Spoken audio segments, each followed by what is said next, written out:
వాగర్థావివ సంపృక్తౌ వాగర్థ ప్రతిపత్తయే జగతః పితరౌ వందే పార్వతీ పరమేశ్వరౌ. రామామృక్కులు నీదు నామమునకున్ రమ్యాంఘ్రి పద్మాలకున్ శ్రీమన్మంజులమైన మేనికి ధనుర్లీలా కళాకేళికిన్ నీ మర్యాదకు ధర్మనిష్టకు రసోద్వేలమ్ము నీ గాధకున్ ప్రేమన్ నీ పరివారమంతటికి శౌరీ రామచంద్ర ప్రభూ శౌరీ రామచంద్ర ప్రభూ. నమో మహద్భ్యో ఋషిభ్యో గురుభ్యో నమః. జాంబవత్ సుగ్రీవ హనుమత్ సీతాలక్ష్మణ భరత శత్రుఘ్న పరివార సమేత శ్రీ రామచంద్ర పరబ్రహ్మణే నమో నమః. శ్రీ భగవతే హనుమతే నమో నమః. భరతుడిని మనం అర్థం చేసుకోవాలండి, అత్యద్భుతమైన పని. చాలామంది ఇక్కడ తొందరపడతారు. ఏమనంటే రాముడు చెప్పాడు, భరతుడు వెనక్కి పాదుకులు పట్టుకు వెళ్ళిపోయాడు, అంతే కదా. కాదు, ఇక్కడి నుంచి జాగ్రత్తగా వినాలి. మనస్సు ఏకాగ్రం చేసి వింటే భగవద్గీత సాక్షాత్కారం అవుతుంది. ఇక్కడ మీకు సంపూర్ణ భగవద్గీత ఏకాగ్రంగా విందాం. ఇదం రాజ్యం మహాప్రాజ్ఞ స్థాపయ ప్రతిపద్యమే. విన్నావుగా ఋషులు చెప్పిన మాట. కాబట్టి నువ్వు వెళ్ళి రాజ్యపాలన చేసుకో నాయనా భరత, వెళ్ళు అని చెప్పగానే లేచి నిలబడి, రామా నువ్వు చెప్పినట్లు చేస్తాను, ఋషులు చెప్పినట్లు చేస్తాను. ధర్మం తెలిసి నీకంటే నిర్ణయాధికారి ఇంకెవరికి ఉంటుంది? నిన్ను మంచి పాదుకులు వేసి తీసుకువెళదాం, గొడుగు వేసి తీసుకెళ్దాం అనుకున్నాను. నా కోరిక తీరలేదు. నేను తెచ్చిన పాదుకులు నీ దగ్గర పెడతాను, ఒక్కసారి నువ్వు తొడుక్కుని నాకు ఇచ్చేసేయి. అప్పుడు అవి నీ పాద స్పర్శ నోచుకున్నవి అవుతాయి. వీటిని తీసుకెళ్తాను. అప్పటికప్పుడు భరతుడికి వచ్చిన ఆలోచన చూడండి ఇక్కడ. ఇవి నేను తీసుకువెళ్ళి నీ న్యాసముగా, న్యాసము అనే మాటకు అర్థం ఏంటంటే ఒకరి బదులుగా ఉంచబడిన వస్తువు, ఇది అర్థం. నీ బదులుగా, నీ ప్రతీకగా, నీ గుర్తుగా నేను అది పెట్టుకుంటా. అధిరోహార్య పాదాభ్యాం పాదుకే హేమభూషితే ఏతే హి సర్వలోకస్య యోగక్షేమం విధాస్యతః. పుణ్యఘట్టం మొదలవుతుంది. ఈ రెండు పాదుకులు ఎటువంటివంటే నీ పాదములు చాలా గొప్పవి. అవి సర్వలోకాలకి యోగక్షేమము కలిగించగలిగే పాదములు నువ్వు. ఆ పాదములతో భూమిపై వచ్చావు నువ్వంటే ఆ పాదముల లక్ష్యం ఏమిటి? భూమికి యోగక్షేమాలు కలిగించడం. అలాంటి యోగక్షేమాలు కలిగించే నీ పాదముద్రలు సోకిన పాదుకలు సర్వ జగత్తుకి యోగక్షేమం కలిగిస్తాయి. అందుకే నా రాజ్యానికి యోగక్షేమం కలిగించడానికై నీ పాదస్పర్శకు నోచుకున్నటువంటి పాదుకలు కావాలి. అందుకే పాదుకలపై నీ పాదాలు పెట్టు అని చెప్పిన వెంటనే రామచంద్రమూర్తి ఆ మాటని మన్నించి తాను అందులో పాదములు పెట్టి తీసివేశాడు.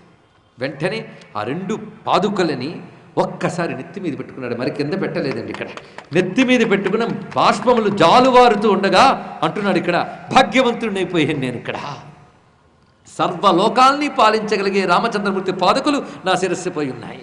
తవ పాదుకయోన్యస్య రాజ్యతంత్రం పరంతప. ఇప్పుడు నేను చేసేది ఏమిటంటే 14 ఏళ్ల పాటు నీ పాదుకలే రాజ్యం వెళతాయి. నీ పాదుకలు పెడతాను, ఆ పాదుకలు పెట్టి నీ పేరును నేను రాజ్యం చేస్తాను. ఎంత చక్కగా చెప్పాడో చూడండి ఇక్కడ. చతుర్దశై సంపూర్ణే వర్షేహ నిరఘుత్తమ. 14 ఏళ్ళు రామా, 14 ఏళ్ళు మాత్రమే. 14 ఏళ్ల తర్వాత ఒక్కరోజు నువ్వు ఆలస్యం చేసినా నేను బ్రతకలేను రామా. నద్రక్ష్యామి యది త్వాం తు ప్రవేక్ష్యామి హుతాసనం చతుర్దశై సంపూర్ణే వర్షేహ నిరఘుత్తమ. ఒక్కరోజు నువ్వు ఆలస్యం చేసినా అగ్నిలో ప్రవేశిస్తాను సుమా. ఇది నా ప్రతిజ్ఞ. దీన్నేమంటావు అంటే సంతోషించి భరతుని భుజం మీద చెయ్యవేసి దగ్గరికి తీసుకుని వెళ్ళు, క్షేమంగా ఉండు. చివరిగా నీకు నేను చేస్తున్న హెచ్చరిక ఒక్కటి, మాతరం రక్ష కైకేయీం మా రోషం కురుతాం ప్రతి మయాచ సీతయా చైవ శప్తోషి రఘునందన. నీకు చేస్తున్న హెచ్చరిక ఏంటంటే అమ్మ కైకేయిని క్షేమంగా చూసుకో, ఆవిడ మీద ఎప్పుడూ కోపించకు, నా మీద సీత మీద ఒట్టు పెట్టి చెప్తున్నాను అన్నాడు ఇక్కడ. అది రామచంద్రమూర్తి యొక్క ఔన్నత్యం. అప్పుడు ఆనందముగా ఆ పాదుకల్ని తీసుకువెళ్ళి అక్కడ రాముడిని తీసుకువెళదామని ఏ ఏనుగుని సిద్ధం చేశారో, శత్రుంజయము అని ఏనుగు, ఆ అంబారీపై ఈ పాదుకల్ని పెట్టి వాటిని ఇప్పుడు తీసుకువెళ్తున్నాడు. తిన్నగా పాదుకలు వెళుతూ ఉన్నాయి. ఎక్కడికి చేరుకున్నాయి? అయోధ్యకు. అక్కడికి వెళ్ళాడు కానీ చూశాడు. అయోధ్యకు వెళ్ళగానే దుఃఖం కలిగింది భరతునికి. రాముడు లేని అయోధ్య ఎలా ఉన్నది? రాముణ్ణి తీసుకొస్తారని ఆశతో అలంకరింపబడిన అయోధ్య ఆశ నిరాశ కాగానే మళ్ళీ నీరు గారిపోయింది మొత్తం. ఒక బాధాకరమైన వాతావరణం చూసి రాముడు లేని అయోధ్యలో నేను ఉండను అని నిర్ణయించుకున్నాడు భరతుడు. వెంటనే అయోధ్యకు కొంత దూరంలో నందిగ్రామం అనేటువంటి ప్రాంతానికి చేరి అక్కడ వెంటనే చక్కని నిర్మాణములు చేసి అత్యద్భుతమైన సింహాసనంపై రామ పాదుకలకి పట్టాభిషేకం చేశాడు. శ్రీరామ పాదుకా పట్టాభిషేక ఘట్టం మనం ఇక్కడ ప్రస్తావన చేసుకుంటున్నాం. రామాయణంలో ఇది చాలా కీలకమైనది, అందుకే దీని గురించి శ్రద్ధగా వినవలసిన అంశం ఇక్కడ ఉన్నది కనుక పాదుకులకు పట్టాభిషేకం ఎలా జరుగుతుందో తెలుసుకుంటున్నాం. ఇక్కడ ముందుగా పాదుకుల పట్టాభిషేకం చేసినప్పుడు వాటిని పట్టాభిషేకం తీసుకువెళ్ళేటప్పుడు మళ్ళీ నెత్తి మీద పెట్టుకున్నాడు. రామ పాదుకులు తల మీద రాగానే ఒళ్ళంతా పులకించిపోయింది భరతునికి. ఇక్కడ వెంటనే ఆనంద పరవశుడై పక్క వాళ్ళని చూస్తూ శత్రుఘ్నాలు చూస్తూ నిలబడ్డావే, పాదుకులకి గొడుగు పట్టు, వింజామరలు వీచండి, మా రామస్వామి పాదుకలు. భరత శిరసా కృత్వా సన్యాసం పాదుకే తతః అబ్రవీ దుఃఖ సంతప్త సర్వం ప్రకృతి మండలం. ఆయన దుఃఖాన్ని చూసి ప్రకృతి అంతా దుఃఖిస్తున్నది. ఆ సమయంలో ఛత్రం ధారయిత క్షిప్రం ఆర్యపాదా విమౌ మతౌ. పరమపూజ్యుడైన రామచంద్రమూర్తి యొక్క దివ్య పాదుకలివి. ఇవే రాజ్యాన్ని ధర్మబద్ధంగా పాలిస్తాయి. గొడుగు పట్టండి. మా అన్న నా మీద ప్రేమతో తన గుర్తుగా నాకు దీన్ని అనుగ్రహించాడు. ఇవి ఇప్పుడు పాలన చేస్తున్నాయి. ఈ పాదుకులను పెట్టి రాముడి కోసం ఎదురు చూస్తుంటా. ఈ పాదుకులను చూస్తున్నంతసేపు మళ్ళీ రాముడు ఎప్పుడు వచ్చి తన పాదాలు దీనిలో పెట్టి అయోధ్యలోకి వస్తాడా అని ఎదురు చూస్తుంటాను నేను. ఇక్కడ తొందరగా రాముడు రావాలి అని చెప్పి తాను ఎలా ఉన్నాడు అంటే రామునికి లేని భోగం నాకు వద్దు అనుకున్నాడు. ఎందుకంటే తన నియమం రాజ్యపాలన, అన్న నియమం వనవాసం. రాజ్య పాలన చేస్తానే తప్ప రాజ్య భోగం స్వీకరించను. అన్నకు లేని భోగం నాకు వద్దు. అందుకే తాను కూడా నారచీరలు ధరించి జటలు కట్టించుకుని కేవలం అడవి పదార్థములు మాత్రమే భుజిస్తూ, గ్రామాల్లో నగరాల్లో ఉండే పదార్థములు భుజించకుండా కేవల రామపాదుకులపై భక్తితో రాజ్యపాలన చేశాడు. అంటే అలాగూ రోజు పాదుకా పట్టాభిషేకం చేసిన చోట రామ భజన పెట్టడం, రామకీర్తనలు చేయడం ఇది కాదండి. రామభక్తి అంటే భజనలు చేయడం, కీర్తనలు చేయడం కాదు, ధర్మంగా బ్రతకడం. తెలుసుకోండి, ఇక్కడ ధర్మంగా బ్రతకడమే రామభక్తి, తన ధర్మాన్ని పాటించడమే రామభక్తి. ఇప్పుడు ఈయన రాజ్యపాలన ఎంత అద్భుతంగా చేస్తున్నాడో చూడాలి. భరతుడు రాజ్యపాలన చేస్తున్నాడు 14 ఏళ్ళు. ఎలా చేస్తున్నాడో చూడండి. ఇది రహస్యం. ఇప్పుడు చెప్పుకుంటున్న ఈ ఘట్టం చాలా ప్రధానమైనది. ఆయన పాదుకలు పెట్టి వాటికి అభిషేకం చేసి వాటికి ఒక ఛత్రం పెట్టి తాను శత్రుఘ్నుడు కలిపి చామరములు వీచి పువ్వులతో పూజించి రామా నమస్కారం చేస్తూ రోజు ప్రార్థించుకుంటున్నారు. ఆ పాదుకల్ని ప్రార్థిస్తూ ఆ రోజు చెయ్యబోయే రాజకార్యములు ఏవి తాము నిర్ణయం తీసుకున్నారో మంత్రులతో సామంతులతో కలిసి ఆ నిర్ణయములన్నీ రామ పాదుకులకు వినిపిస్తున్నారు. ఈరోజు మేము చెయ్యబోయే పని ఇది. మళ్ళీ సాయంత్రం వేళ మళ్ళీ పాదుకుల వద్దకు వెళ్ళి మేము నిర్ణయించుకున్న పనుల్లో ఇప్పటి వరకు చేసినది ఇది, రాజ్యానికి వచ్చిన ఆదాయం ఇది, వ్యయం ఇది అంటూ మొత్తం రిపోర్టు, మొత్తం నివేదిక మొత్తము ఆ పాదుకుల దగ్గర పెట్టి సమర్పణ చేస్తున్నాడు. ఇది అంటే రాముడికి చెప్పి పాలన చేస్తున్నాడు, చేసింది రాముడికి అర్పిస్తున్నాడు. పైగా ఇదంతా రామపాదుకులు అనగా రాముడు చేస్తున్నాడని చేస్తున్నాడు. చూడండి ఎంత చక్కగా. ఇటు రాముడు చెప్పిన మాట పాటించాడు, తాను అనుకున్న ధర్మము పాటించాడు. అంటే రాముడుండగా నేను పాలించడం ఏంటి అనుకున్నవాడు ఎంత జాగ్రత్తగా రాముడి మాట పాటిస్తూనే రాముడికి లేని రాజ్యం నాకొద్దు, రాముడికి లేని భోగం నాకొద్దు అని తన ధర్మాన్ని కూడా కాపాడుకుంటున్నాడు. అది జాగ్రత్తగా తెలియవలసింది. మొట్టమొదట ఇక్కడ గ్రహించవలసింది భగవద్గీత ఏ యోగాన్ని మనకు బోధిస్తుందో ఆ యోగానికి ఒక ప్రత్యక్షమైన నిలువెత్తు ఉదాహరణ భరతుడు. తెలుసుకోండి ఇక్కడ. అందుకే భరతుడిని ఒక్కడిని అర్థం చేసుకుంటే భగవద్గీత అర్థమవుతుంది, భారతీయ ఆధ్యాత్మికత అర్థమవుతుంది. ఇది మీరు భక్తి యోగం, జ్ఞానయోగం, కర్మయోగం అంటారు, భరత యోగం అనండి సరిపోతుంది. ఇక్కడ భరత యోగం ఎలా ఉందో పరిశీలిద్దాం. ఇది మనకు భరతుడు ఆదర్శం. మీరు భక్తులా భరతుల్లా ఉండండి, మీరు జ్ఞానులా భరతుల్లా ఉండండి, మీరు కర్మయోగులా భరతుల్లా ఉండండి.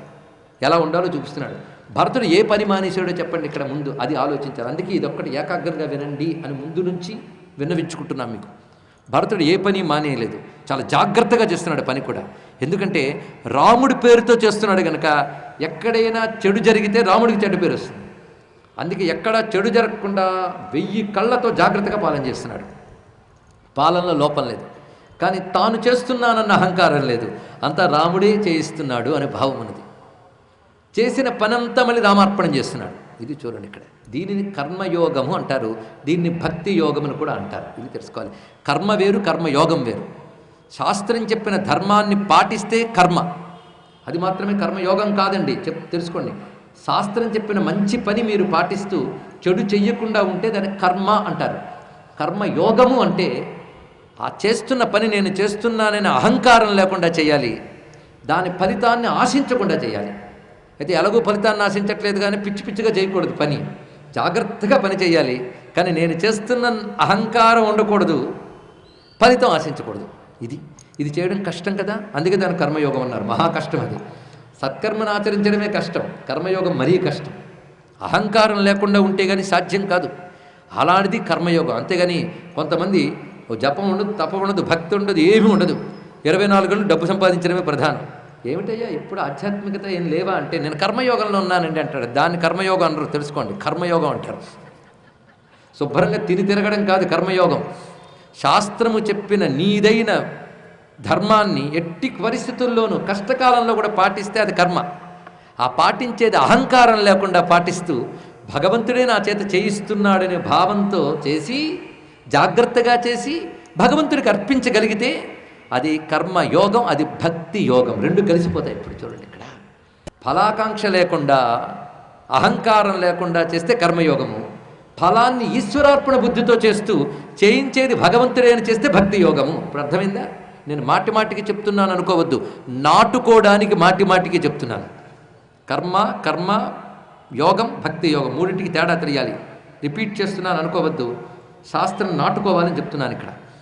ఒక మంచి పని శాస్త్రం చెప్పినది చెయ్యడం, శాస్త్రం వద్దన్న పని చెయ్యకపోవడం, ఇది చేస్తూ ఎట్టి కష్టాల్లోనైనా చేస్తే దాని పేరు కర్మ.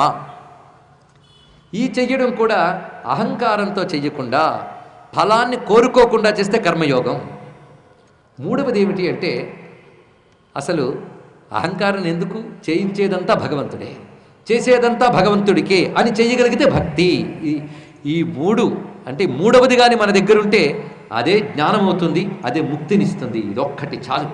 మొత్తం భగవద్గీత యొక్క సారాంశం ఒక్క మాటలో మనం ఇవాళ తెలుసుకోగలిగాం. ఈ మొత్తం మాటని 18వ అధ్యాయంలో ఒక్క శ్లోకంలో చెప్పాడు పరమాత్మ. ఏమిటది? స్వకర్మణా తమభ్యర్చ్య సిద్ధిం విందతి మానవ యత ప్రవృత్తిర్భూతానాం ఏన సర్వమిదం తతం స్వకర్మణా తమభ్యర్చ్య సిద్ధిం విందతి మానవ. భగవద్గీతలో సారశ్లోకం అండి ఇది. ఏ పరమాత్మ వల్ల సృష్టిస్థితులు జరుగుతున్నాయో ఆ పరమాత్మను గుర్తు పెట్టుకుని ఆయనిచ్చిన శక్తి వల్లనే నేను చెయ్యగలుగుతున్నానని స్పృహతో ధర్మాన్ని ఆచరిస్తూ చేసిన ధర్మాన్ని ఆయనకు అర్పణగా చెయ్యగలిగితే వాడు సిద్ధిని పొందుతున్నాడు అన్నాడు పరమాత్మ. దానికి ఉదాహరణ భరతుడు. ఆయన చేసింది ఏంటో చూడండి. ఇప్పుడు ఈ చెప్పిన దాన్ని అర్థం చేసుకుని తాను తన కర్మని పాటిస్తున్నాడు. ఏది? రాజ్యపాలన. అహంకారం లేదు, ఫలాకాంక్ష లేదు, కర్మయోగం. అంతేకాదు ఇదంతా రాముడే చేయిస్తున్నాడు, రాముడికి అర్పిస్తున్నాను, భక్తి యోగం. అందుకే భరతుడు ఒక మహాయోగమూర్తి, ఒక యోగ స్వరూపం, మనందరికీ ఆదర్శం. ఇది అర్థం చేసుకోగలిగితే చాలు. ఇలా మనము చేయగలిగితే తప్పకుండా మనం కూడా రామకృపకు పాత్రులం కాగలం. కనుకనే రామాయణంలో ధర్మాలన్నీ తెలుసుకోగలమో, ఆధ్యాత్మికమైనటువంటి సాధనలు అన్నీ తెలుసుకోవచ్చు. ధర్మబోధ తెలుసుకున్నాం, ముక్తి మార్గము తెలుసుకోగలిగాం, భగవద్గీత సారం తెలుసుకోగలిగాం. కనుకని ఈ రోజు ముఖ్యమైన రోజుగా నేను భావన చేస్తున్నాను. అలాగే రేపటి నుంచి కాదని కాదు, ఇంకా ముఖ్యమైన రోజులు రేపటి నుంచి. మొత్తానికి తదాహి యత్కార్యముపైతి కించిత్ ఉపాయనంచోపహృతం మహార్ఘం సపాదుకాభ్యాం ప్రథమం నివేద్య చకార పశ్చాత్ భరతో యథావత్. ఇది ఇప్పటి వరకు చెప్పిందంతా ఈ శ్లోకంలో దాగి ఉన్నది. ఏ పని చేసినా ముందు ఈ పాదుకల దగ్గర విన్నవించుకుని ఇది చెయ్యబోతున్నాను అని చెప్పి దీన్ని సమర్థవంతంగా చేయగలిగే శక్తి నువ్వే ఇవ్వాలి అని ప్రార్థించి జాగ్రత్తగా చేసి సాయంకాలానికల్లా నివేదిక చెప్పి ఫలార్పణం చేస్తూ భరతుడు అంటకుండా రాజ్యపాలన చేశాడు. పద్మపత్రమివాంభస, తామరాకు మీద నీటి బొట్టి వలె అంటకుండా ధర్మపాలన చేశాడు. ఇది నేర్చుకోవాలి. ఇక్కడ భగవద్గీత చెప్పిన సంపూర్ణ యోగము భరతుల్లో కనబడుతున్నది. అటువంటి ఆ భరతుడు ఆ పాదుకులకి నమస్కారం చేస్తున్నాడు. మనం కూడా పాదుకులను ఒక్కసారి ధ్యానం చేద్దాం. ఆ పాదుకులు ఎంత దివ్యమైనవో హృదయంలో నిలిచిపోవాలి మనకి. పాదుకులను తలంచుకోగానే ఎవడు గుర్తొస్తాడు? పాదం గుర్తొస్తుంది. పాదం ఎవరిదో గుర్తొస్తుంది. అంతే. ఆ పాదం సామాన్యమా అండి? ఇక్కడ ఈ పాదము అడుగు పెడితేనే అహల్యాదేవి శాపం నుంచి బయటపడిందే. సూరా అహల్యను చూచి బ్రోతివి, ఆ రీతి నన్ను ధన్యు చేయవే. త్యాగరాజగేయమా శ్రీరామపాదమా, నీ కృప చాలునే చిత్తానికి రావే అని త్యాగయ్య ఈ రామపాదాన్ని కీర్తించాడు. అటువంటి రామపాదమది, భవ్యమైన రామపాదమది. అలాంటి రామపాదము అధిరోహించిన పాదుకులవి. ఒక్కసారి ఆ పాదుకుల్ని ధ్యానం చేస్తే విశ్వనాథ సత్యనారాయణ గారు ఒక మహాయోగిలాగా ధ్యానస్థితిలోకి వెళ్ళి భరతుడు ధ్యానించినట్లుగా ఆయన రాశారు. భరతుడు ధ్యానం చేస్తున్నాడు పాదుకుల్ని. అయ్యా కనబడుతూ ఉంటే ధ్యానం ఏంటంటే బుద్ధితో చూస్తే అదే ధ్యానం. ప్రభురూప కల్పనా ప్రథమ సజ్జస్ఫురత్ పాదాబ్జయుగ కనత్ పరమభూష వైకుంఠ మంగళ ద్వార్దేహళీ దత్తమక్షితర్పణము దీపాంకురం సనక సనందాది సకల దేవర్షి దత్తలతాంత మోహనతా నిధానం అంచిత కుంకుమహారిద్ర చందనాలేప కిర్మీరితాశ్లిష్ట వర్ణం అంబుజోదరు పాద పర్యంత లంబమాన వనమాలికాధో నిధాన సూన పరమమిత్రమ్ము మా స్వామి పాదుకమ్ము మా ఎడల సుప్రసన్నమై మసలుగాత. మా స్వామి పాదుకమ్ము మా ఎడల సుప్రసన్నమై మసలుగాత. ప్రభురూప కల్పనా ప్రథమ సజ్జస్ఫురత్ పాదాబ్జయుగ కనత్ పరమభూష. ఎంత అందమైన భావన చెప్తున్నారో చూడండి. ధ్యానానికి మనం కూర్చున్నప్పుడు భగవంతుడిని ధ్యానించేటప్పుడు ముందు పాదములతో ప్రారంభించి తల వరకు ధ్యానించాలి. అథాంగ పూజ కూడా అలాగే చేస్తారు కదా. ముందు పాదాలను ధ్యానిస్తాం. అందుకే ప్రభు రూపకల్పన ప్రథమ సద్యస్ఫురత్. అందమైన మాటలు. ప్రభు రూపాన్ని మనం ధ్యానిస్తూ ఉన్నప్పుడు మొట్టమొదటిగా స్ఫురించేవి పాదములు. ఆ పాదములకు అలంకారముగా ఉన్న పాదుకలు. అంటే పాదాల కంటే ముందేమున్నాయి? పాదుకలు ఉన్నాయి. అటువంటి పాదుకకు నమస్కారము. స్వామిని ధ్యానించేటప్పుడు మొదటిగా కనబడే పాదముల కంటే మొదటిగా ఉన్న పాదుకులకు నమస్కారం. ఈ పాదుకులు ఎక్కడుంటాయి? సాధారణంగా వైకుంఠంలో ఉంటాయి. వైకుంఠంలో స్వామి పాదుకులు వేసుకుని లోకమంతా తిరుగుతాడు. కానీ తన భవనంలోకి వెళ్ళినప్పుడు మాత్రం పాదుకులు బయట విడిచిపెడతాడు. వీధిలో తిరిగిన చెప్పులతో ఇళ్లల్లో తిరిగే దౌర్భాగ్యం మనకి ఈ మధ్య వచ్చిందో కానీ పాదుకులు అనేవి ఇంటి ముందు విడిచిపెట్టాలి. ఇన్ అండ్ అవుట్ బోర్డు అక్కర్లే. పాదుకులు బయట కనబడితే ఆయన లోపల ఉన్న అర్థం, పాదుకులు లేకపోతే బయటికి వెళ్ళారని అర్థం. అలా యోగులు విష్ణువుని చూడాలని వస్తారు. విష్ణు దర్శనం ఎక్కడో 7 గడపలు దాటితే కానీ లోపలికి కాదు. ముందు గడప దగ్గర ఈ 2 పాదుకలు కనబడతాయి. ముందు ఈ పాదుకలు చూడగానే ఒక్కసారి ఆ వచ్చినటువంటి ఋషులకి ఆనందం కలుగుతుంది. రామదర్శనం తర్వాత ముందు పాదుకలు చూడగానే వాళ్ళు ఆనందిస్తున్నారు. అవి ఎలా ఉన్నాయంటే గుమ్మం దగ్గర 2 పాదుకలు ఎలా ఉన్నాయంటే, మనం కార్తీక మాసం మొదలైన వచ్చినప్పుడు గుమ్మం దగ్గర దీపాలు పెడతారు. కార్తీక మాసమే కదండి, ప్రతిరోజు పెట్టాలి. నిజానికి పెట్టే ఇళ్ళు పోయే, అసలు ముగ్గురు వేసుకుని ఇళ్ళు లేవు. నేను చెప్పేది సరే. గుమ్మం దగ్గర 2 దీపాలు పెడతారు, ఒకటో రెండో. ఇవి ఎలా కనబడుతున్నాయంటే వైకుంఠపు గుమ్మము దగ్గర పెట్టిన 2 దీపాల్లో మెరిసిపోతూ కనబడుతున్నటువంటి పాదుకలు. ఇది చూడగానే వచ్చిన వారి కళ్ళకి చల్లగా అనిపిస్తుంది. అందుకే వైకుంఠ మంగళ ద్వార్దేహళీ దత్తము అక్షితర్పణము దీపాంకురము. ఎంత భావన చేశారండి ఇక్కడ. ఇక ఆ పాదుకలు ఎలా కనబడుతున్నాయి అంటే సనక సనందాది సకల దేవర్షి దత్త లతాంత మోహనతా నిధానం. ఆ పాదుకలు ఊరికి అలా కనబడట్లేదు. దాని మీద సనక సనందాదులు వచ్చి కల్పవృక్ష కుసుమాలు తీసుకువచ్చి పాదుకల మీద వేసి దండం పెడుతున్నారు. అలాగే సనక సనందనాదులు పూజించిన పువ్వులతో ప్రకాశిస్తున్న పాదుకలు. అంతేకాదు ఆ దేవతలు దేవకాంతలు మొదలైన వారు ఆ పాదుకలకి చందనము పసుపు కుంకుమ వేస్తున్నారు. ఇవన్నీ వెయ్యగానే అనేక రంగులు కలిసిపోయి కనబడుతున్న పాదుకలు. అంచిత కుంకుమహారిద్ర చందనాలేప కిర్మీరితాశ్లిష్ట వర్ణము. ఇలాంటి పాదుకలు. అలాంటి పాదుకలు స్వామి వేసుకున్నాడు. వేసుకున్నప్పుడు ఇంకా పాదాలకి దండం పెడుతున్నారు వచ్చందరూ. పాదాలకి దండం పెడుతున్నప్పుడు పాదాల మీద కూడా పువ్వులు వేస్తున్నారు. పాదాల మీద కూడా చందనము పసుపు కుంకుమ వేస్తున్నారు. అవి పాదాలతో పాటు పాదుకలకి అంటుకుని కనబడుతుంది. ఇప్పుడు ఆ పాదుకల దగ్గర మరొక అందం అంటే రామచంద్రమూర్తి లేదా నారాయణమూర్తి ఆ పాదుకలు తొడుక్కుని కనబడుతున్నాడు. కనబడినప్పుడు ఆయన అనేక ఆభరణాలతో ప్రకాశిస్తున్నాడు కదా. వనమాల అని ఒక ఉంది స్వామివారికి. వనమాలి గదీశానికి వనమాల. వనమాల ఎలా ఉంటుందంటే రకరకాల పువ్వులతో కట్టిన మాల. అది కూడా ఏనుగు తొండమంత బలంగా ఉంటుంది ఒక్కొక్కటి. మా వెంకటేశ్వర స్వామి మూర్తిని తలంచుకోండి ఒక్కసారి, అప్పుడు ధ్యానంలోకి వస్తుంది. రకరకాల పువ్వులతో కట్టిన పెద్ద వనమాల. ఎక్కడ దాకుంది ఆ వనమాల అంటే చక్కగా మాల వేసి మాలకి క్రింద ఒక పూల గుత్తి పెద్దది పెడతారు, అవునా లేదండి? ఇవాళ కూడా నాకు రాముల వారికి దండ ఇచ్చారు. దండ మధ్యలో మణిపూసలాగా ఇంత పువ్వులు గుత్తుగా ఉన్నాయి. అలాగే రామచంద్రమూర్తికి వనమాల వేశారు. ఆ వనమాల క్రింద పెద్ద పువ్వు ఉంది. ఆ వనమాల ఏదో హృదయం దాకో నడుము దాకా లేదు, పాదాల దాకా ఉంది. ఆ వనమాల పాదాల దాకా ఉన్న వనమాలకి క్రింద పూల గుత్తుంది. ఆ పూల గుత్తి పాదుకలను తాకుతుంది. ఆ పూల గుత్తితో స్నేహం చేస్తున్న ఆ పాదుకలకు నమస్కారము అన్నాడు ఇక్కడ. దీన్ని బట్టి ఎలా ధ్యానించారో చూడండి. ఇంత ధ్యానించిన పద్యాన్ని ఒక్కసారితో వదలడం నాకు తృప్తి లేదు కనుక మరొక్కసారి అందరం ఈ పద్యాన్ని విందాం.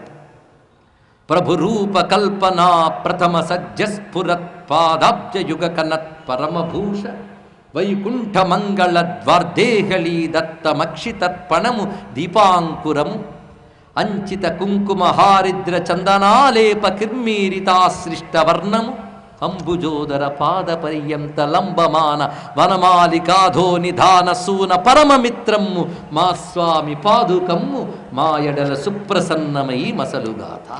ఆ పాదుకల్ని ధ్యానిస్తే మనస్సుకు శాంతి ఏర్పడుతుంది. అంతేకాదు ఈ పాదుకలు ఎలాంటివంటే, లక్ష్మీదేవి విష్ణువుని కలియాలని వస్తుంది. వస్తున్నప్పుడు ఆవిడ కాలి మువ్వల సవ్వడి మోగుతుంది.